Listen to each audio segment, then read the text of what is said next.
Hello, my name is Deanna Rustnock, and I am the pianist in the Nash Interns Band for the 2024-2025 school year, presenting the Aboda All-State Jazz Festival Etudes, set number 4. Let's jump right in. Here's Etude number 1.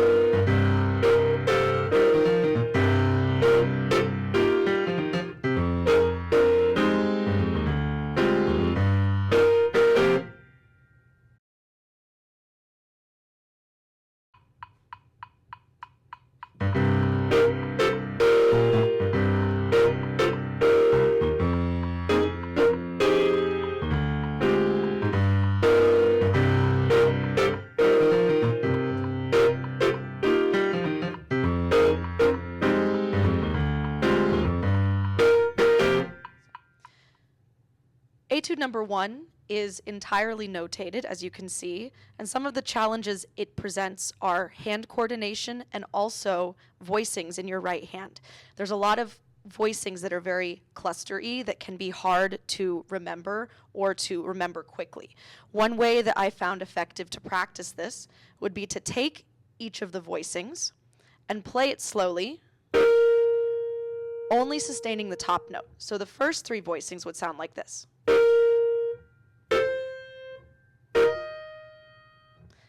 This does 2 things. It allows me to get used to the voicing underneath my hand and also moving to the next voicing, but it also lets me hear the lead line that's happening in my right hand pinky and allow me to remember the voicings.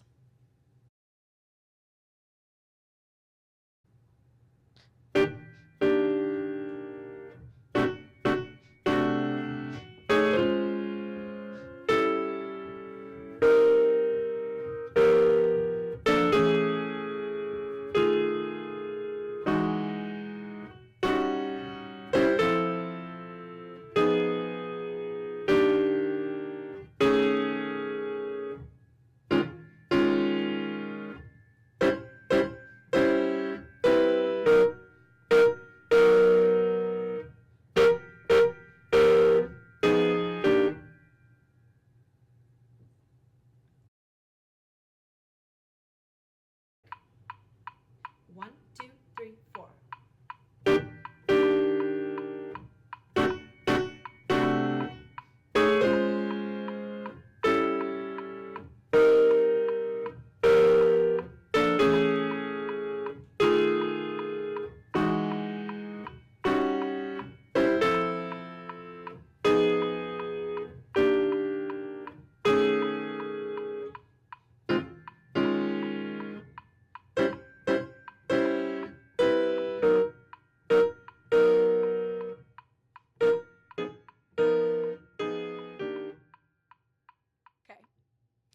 Etude number 2 deals with interpreting chord symbols and asks the question, what's necessary when interpreting a chord symbol?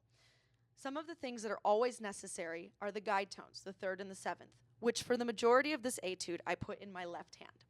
For example, the first voicing that you see, C minor 9, I have it as 3rd, 7, 9, and 5.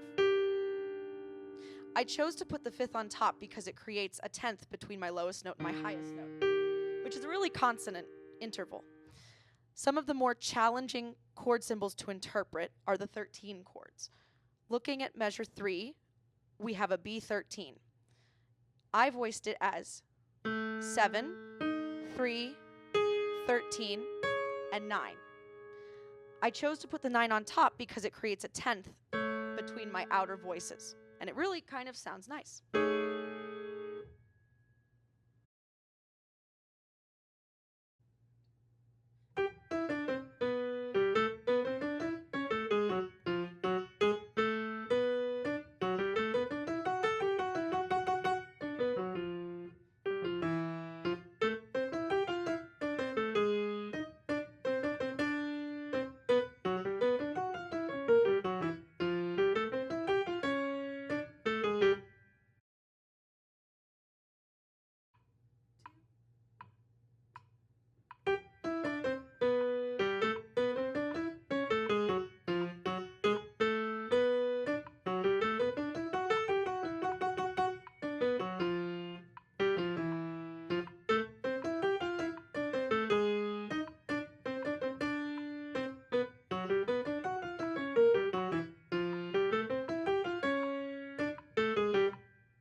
Etude number 3 is in a samba feel, in a 2 feel, and is in unison, meaning same notes in 2 hands the entire time. The most important thing for this etude is consistent fingering as you practice this. That way you can get used to it and be able to play easily and in time the whole etude. Let's look, for example, at measure number 5. I have a B and D in my left hand. And then I chose to put number 4 on the F sharp. Cross 2 to D. Cross 3 to F sharp. And that way I'm able to play it consistently and fluently.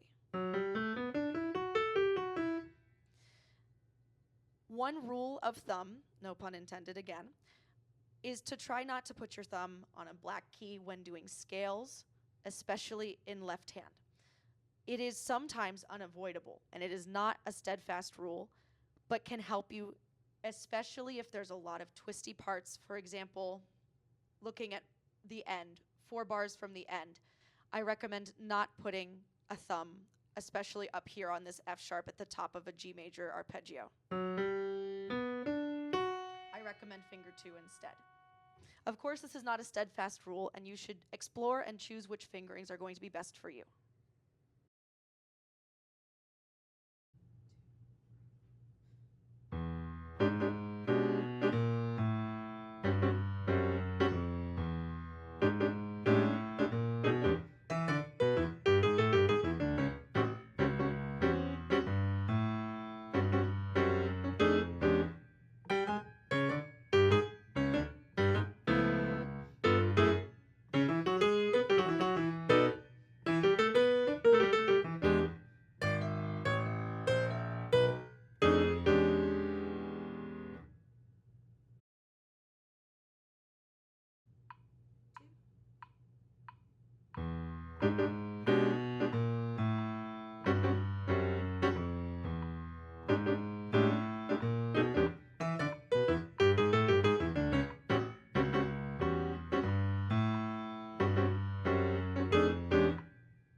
Etude 4 puts all of the steps that you've already thought about together in time.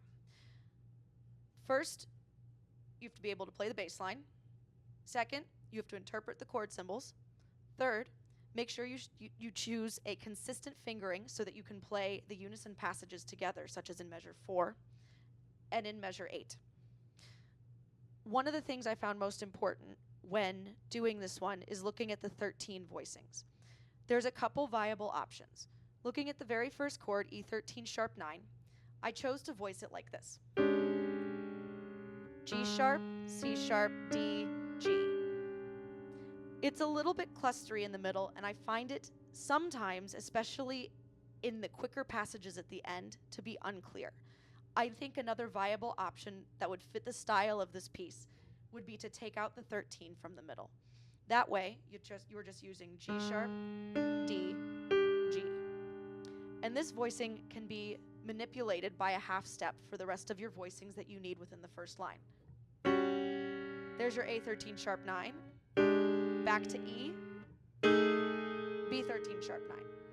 Of course, if you choose, this can also be done with the 4-note voicing as well. Be careful when balancing playing this chord so that you don't end up hearing the 2 notes in the middle so much that it creates something like this.